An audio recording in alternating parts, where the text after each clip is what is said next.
This morning it was this. Now, this is an old Japanese technique. It's really relaxing to do. It can literally turn your dirt into money. I've seen it on sale for $50, $100, and even $150.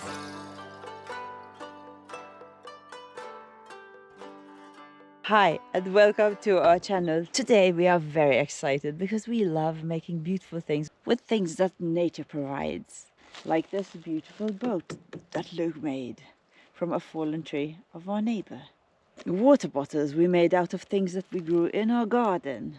Now it has been crazy hot, and during the hottest parts of the day, Luke and I just chill indoors watching stuff, playing games, looking up things on the computer.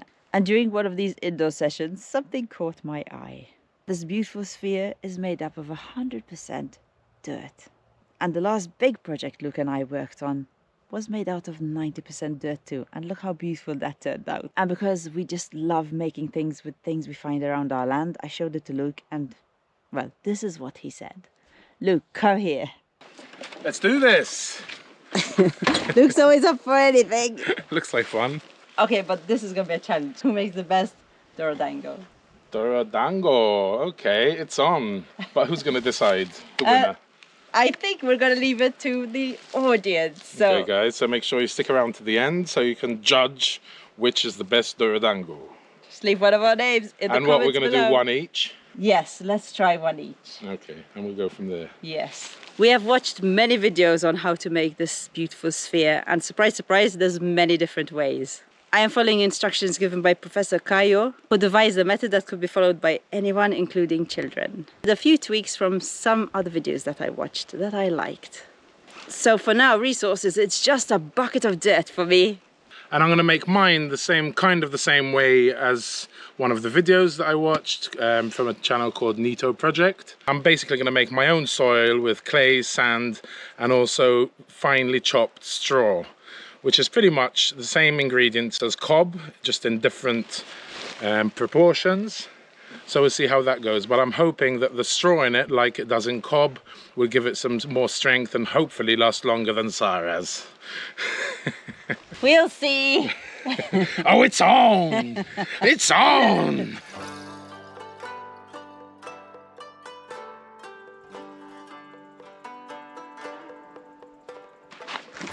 Alrighty, so let's go and get all the resources we need.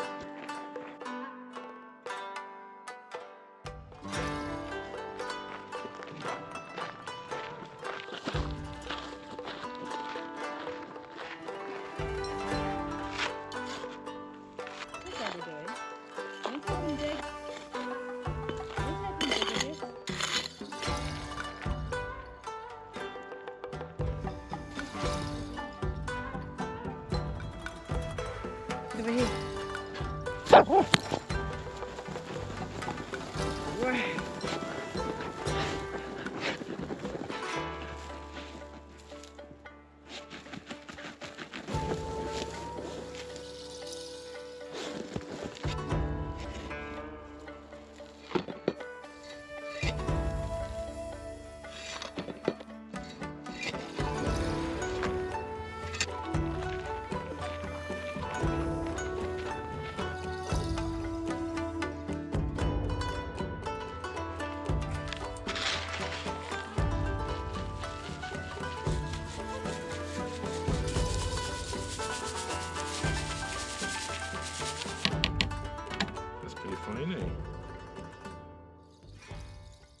Okay, next is clay for me. Oh. Nice.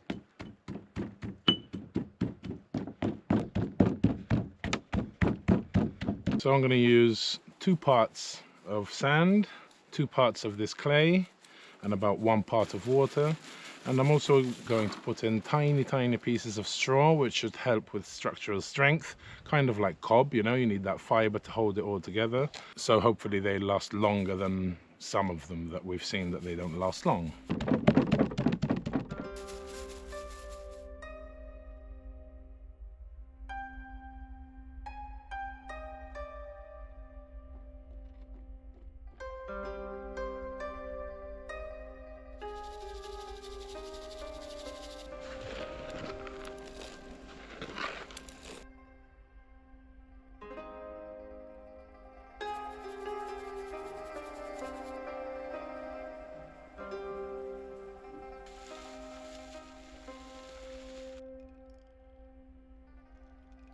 Okay, I've got an old blender set up here because the straw needs to be super fine, so I'm going to try and blend it.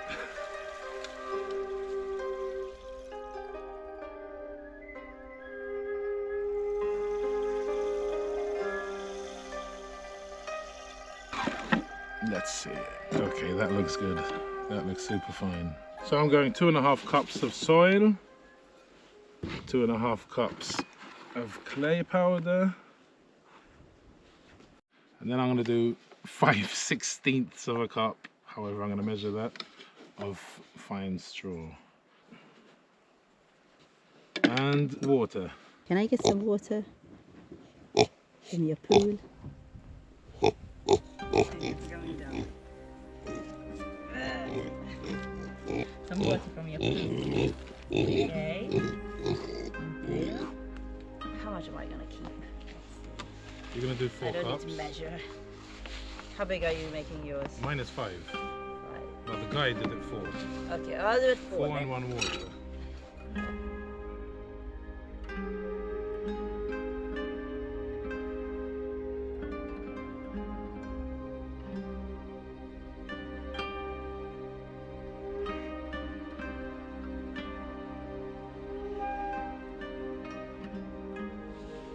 Okay, with those measurements, I have enough for 2 big ones. So half that, guys. Even 3 big ones. Good, 200 euros. 200.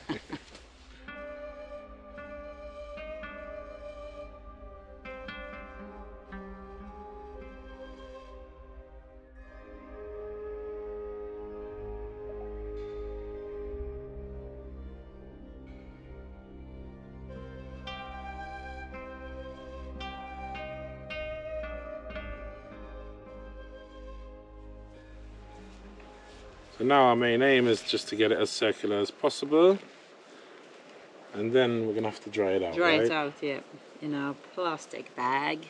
For about 8 hours. Yeah. Sounds nice, eh? Mm-hmm.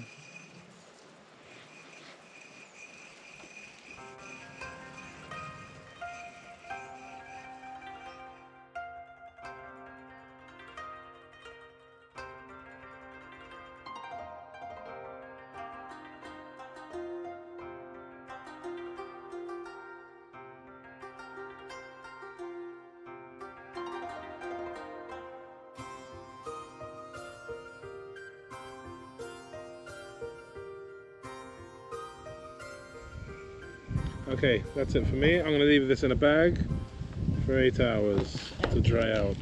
Thank you. In the beginning I thought it's not going to work, just because every time I touched it or pressed it down to get the water out, it would crack.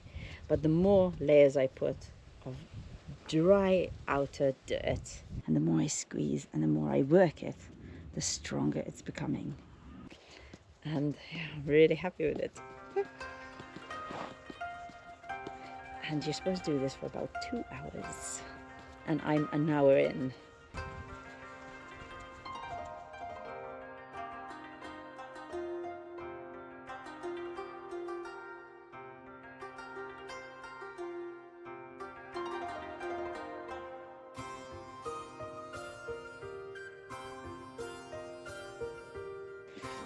Make sure you stick around to see the results and whose comes better, because once it goes from this to shiny, I think it's going to be such an awesome transition when we're polishing our balls.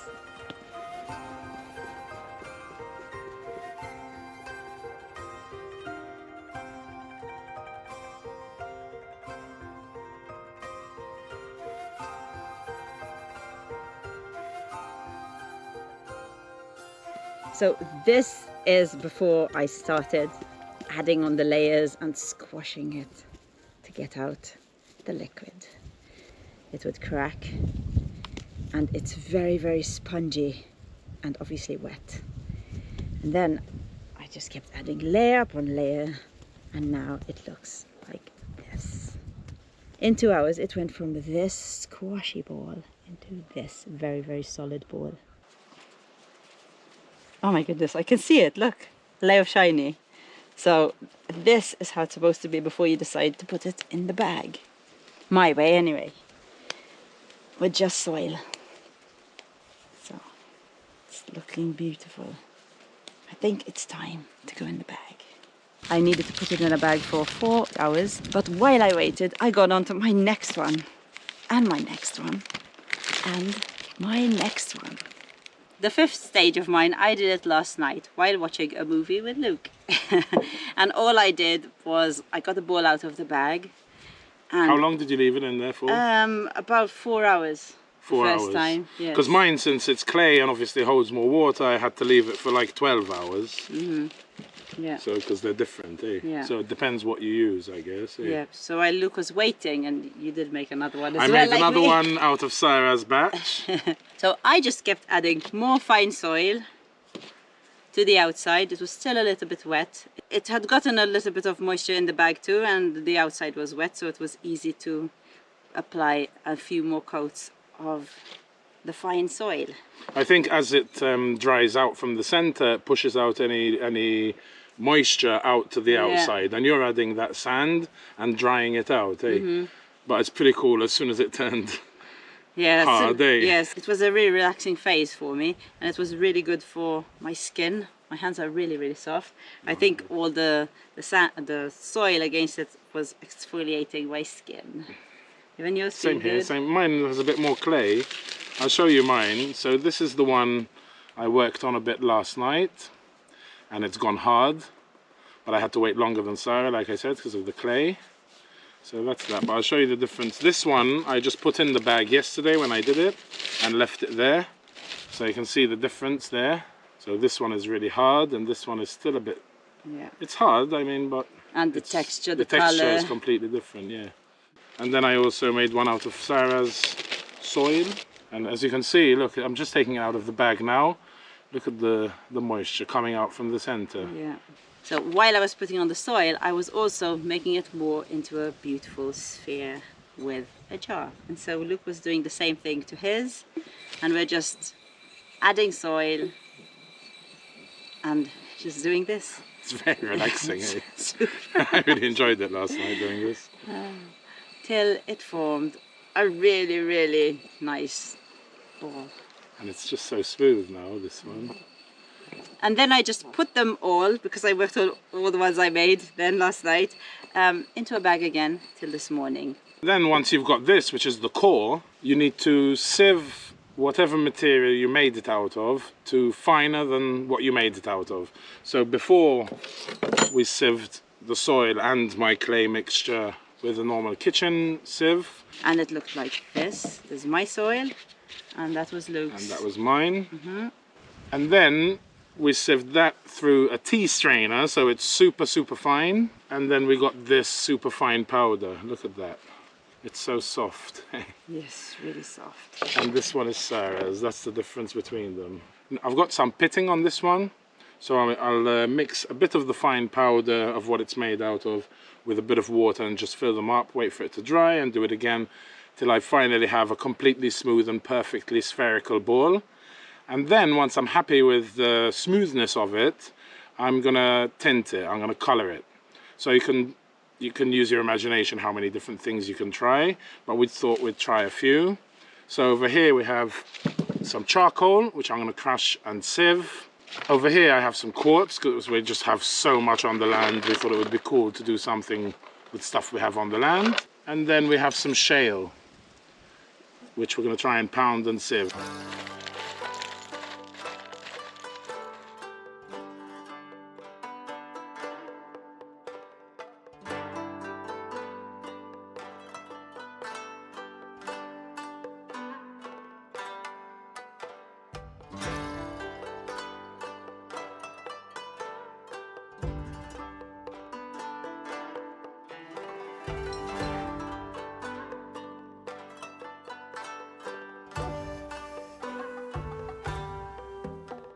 So that's the shale, and if we can break shale, I think we might as well try this. It's a bit harder. This is quartz, and I thought I'd do this piece because it's got like a red tinge through it, which might look cool. Let's see how that's gonna go.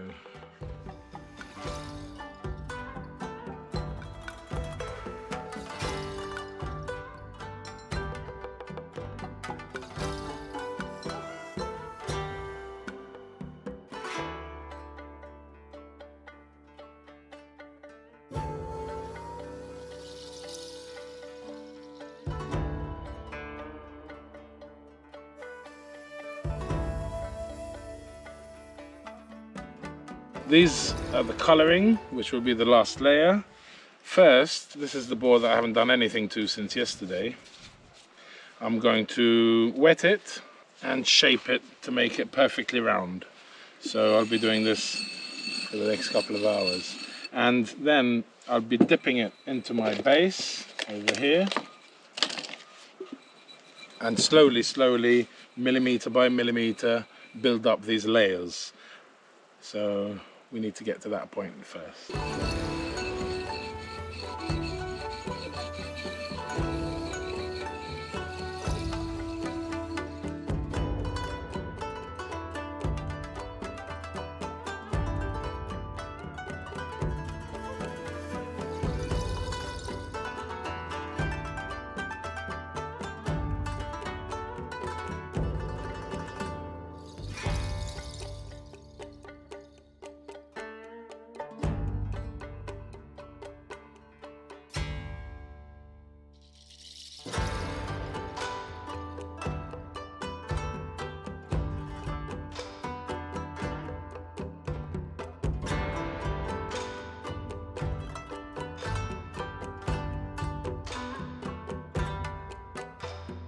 Now I think it's ready for a polish.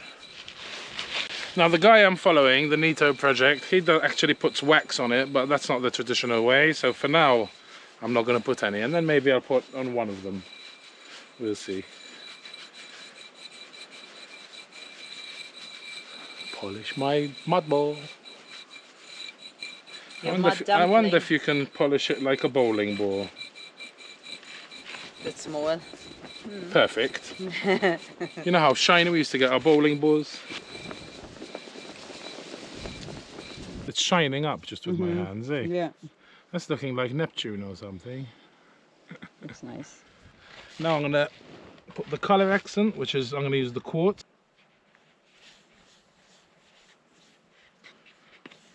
And now back to the bottle. Oh, jar. Just polish my balls.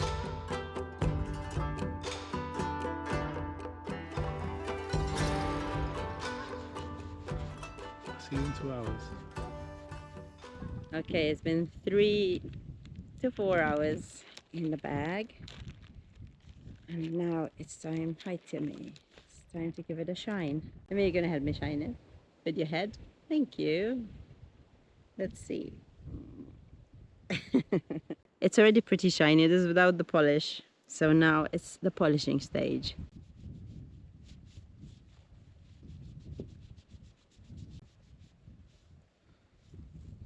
It's looking really nice. It's so beautiful. Now Luke has been experimenting with different colors and they're looking amazing, but I just wanted to do the soil ones and see how nice and shiny they can become. If you do try this out, put it on your social media if you have any, or if you like doing that sort of thing, and tag us, Luke and Sarah's Off-Grid Life, and we'll get to see all your beautiful balls.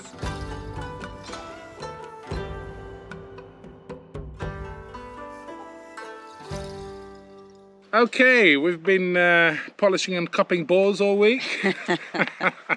And the time is here for the big reveal. But we are only allowed to put one ball forward, so... For the competition. We're still going to show what we did, you know? Yes. So I'm going to start with my first one. The first one I made. I mean, they're all the same, really, no? No. You can see the improvement. This was the first one. This was the second one. I tried something different.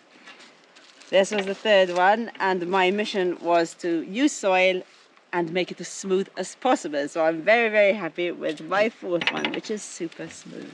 Get down, let me show my balls. Can I show my balls to the people, please? Alrighty, so I did something a bit different.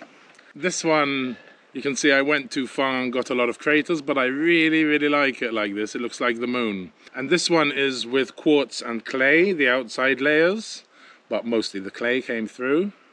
This one is with charcoal, crushed charcoal. It looks amazing. My third one, which is probably the winner, just needs a polish. As in shiny, I think this is the best one. This one I did, instead of whenever I had to dip it in water or wet my hands, I used red wine instead. And look at the difference. And this is the last one. Now this one I did with shale. And when I finished it, it was just completely dull and dusty, probably because it's made out of shale and maybe you can't polish shale. So for this one only, I put some wax. I've seen people do it before. It's not traditional, but it's pretty cool. Wax and shale. So there you go. There are 4 beautiful, shiny, classy Dorodangos and 4 basic Maltesers and a weird one. So which one do you think, guys, is the best? Actually, no. Okay, we have to put one forward, right? Yes. So what did you learn through this whole process? I learned that every process is important to get to the smooth level, because if you kind of don't do well in one, then it will give you a bad result.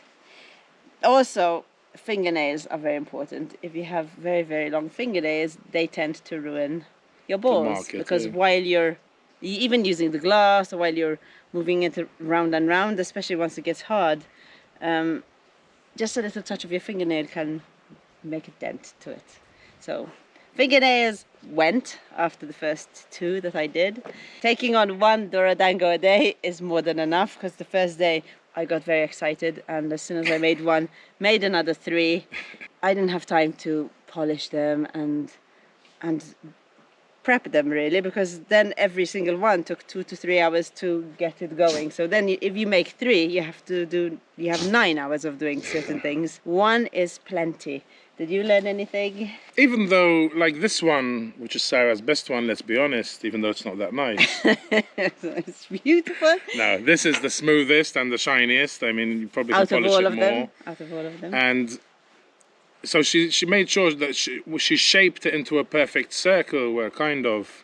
It's perfect. When it was still not completely dry, right? Because it's easier to get that. And also, when you're building the layers after you've got the core, I think because it'll be slightly wet, as you put on each individual millimeter thick layer, the wetness from inside dries it. If the thing is completely dry, it's not going to dry so I had to add water.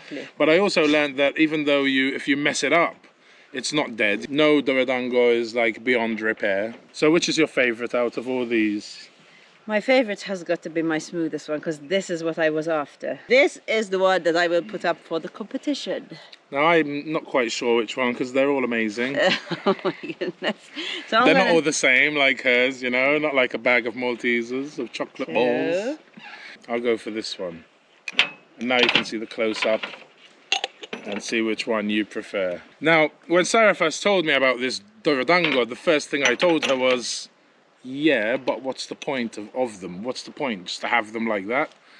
But after spending 4 or 5 days messing around with them, I tell you, it's weirdly addictive and fun, and you kind of get a sense of pride with each of your boards. You become pretty attached to them. In fact, that's why, like, when we saw how much they were on sale for, first we thought, oh my goodness, that's a crazy amount. But now that we've done it ourselves, it's a more personal thing that you do as well. So, I think the beauty is in the eye of the beholder, for sure. But you're still going to have to judge.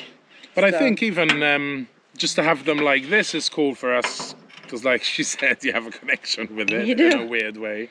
But also it would be pretty cool, like, to make something as a holder, and then you could sell it as a whole piece. Like Sarah has a pretty good idea on what to do, and we might have a competition on who can do the coolest thing. If you have any ideas, let us know in the comments below, and we'll go from there. Which one do you prefer? The boring Malteser, the beautiful smooth or the funky one made with charcoal?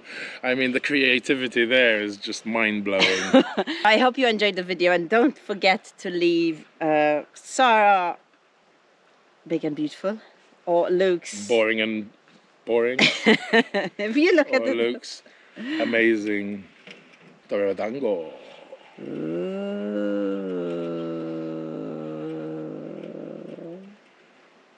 Okay, let us know in the comments below. Have an awesome day. Bye. Bye guys.